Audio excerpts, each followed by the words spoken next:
Hi there, my name is Phil Thompson with JSL Solutions, home of streamingchurch.tv, myvlog.com, and churchapplive.com. Today we're going to show you how to use the new upgraded DVR feature so you can automatically record your services directly to the on-demand server.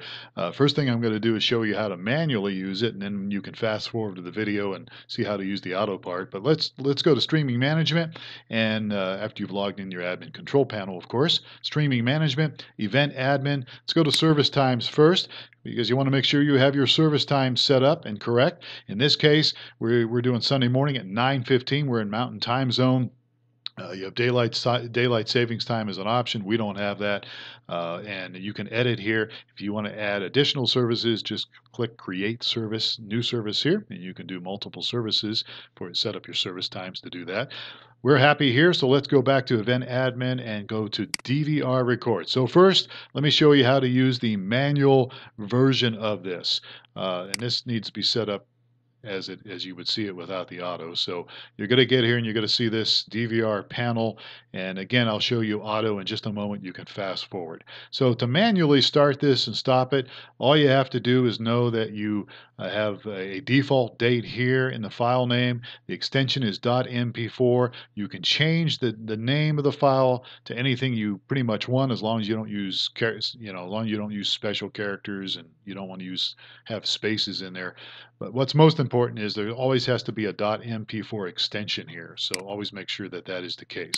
I'm going to leave it in the default set here, and I have my live encoder on. The service is starting, and I'm going to start recording right now. I'm going to get a little message here to remind me to always make sure I save a copy of the file on my local hard drive. You do that through the setting in your live encoder, whatever it is you're using, vMix or Wirecast or something else. You can record locally using that live encoder. And you want to do this because the internet sometimes has glitches and the file can get corrupted, and on its way to the on-demand server it could get corrupted, and then you don't have anything. So always make sure you save locally, and you can always discard that later when everything is good. I'm going to click OK. I've acknowledged the message, and I am now recording.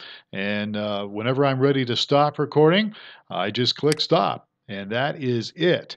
Give it about 3 minutes, and then you can go to your media vault and you can quickly link it and do whatever you want there, and life is good. You can access the media vault here, or you can go back to media management and do that. Now if you need help on that, we have a help video on how to use the media vault. When you get to the media vault, look for the help video and that will work. So here's what many of you are waiting for. How do you use the auto feature for the DVR? Go back to Event Admin, click DVR Record.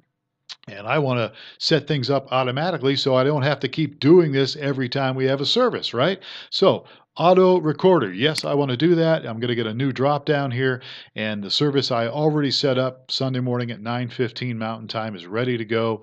If you had multiple services, you would see a list, and you'd have to check the one that you want to record. And I want to record this one. It's the only one I've got going. But here's important. This gives you the option of when you want to start recording. So the service starts at 9:15, and I'm assuming my live encoder is going. I'm starting the stream. It's 9:15, but I don't really want to record anything directly to my on-demand server yet, because I've got announcements or I've got people bumbling around, or maybe I just hate the music and I don't want to put it on there. I'm just teasing. So how many minutes do I want to wait before I start recording? In this case, I'm going to choose 15. So service starts at 9:15, and then at 9:30 is when, I don't know, the pastor gets up and speaks. So 9:15 it starts recording, and you don't have to do that at all if you don't want to. You can make it 5 minutes or 0. I don't know, whatever you want to do. But the duration is also important. So in this case, it's set for 5 minutes. Probably want to record more than 5 minutes, right? In this case, I want to do 60 minutes. So it's going to start, let's say it starts 5 minutes after the service starts. So it's going to start at 9:20. And then it's going to go for 60 minutes, and then it will stop after that. Once I've got everything the way I want it, I'll just click schedule recording, and it's good. Settings are saved. And so this will happen now every single Sunday at 9:15, or in this case, 5 minutes after the service starts. And then it will stop itself 60 minutes afterwards. And you still have to turn your live encoder on. You still have to shut your live encoder off, unless you have some software that does that. And there is software available there. Once that's all done, again, you would go to your media management and go to your media vault and you would link everything up. So I hope this helps. If you have any questions about how to use the auto recorder or a manual recorder or anything else, send us an email, support@streamingchurch.tv. I'm Phil Thompson. I hope you have a great day.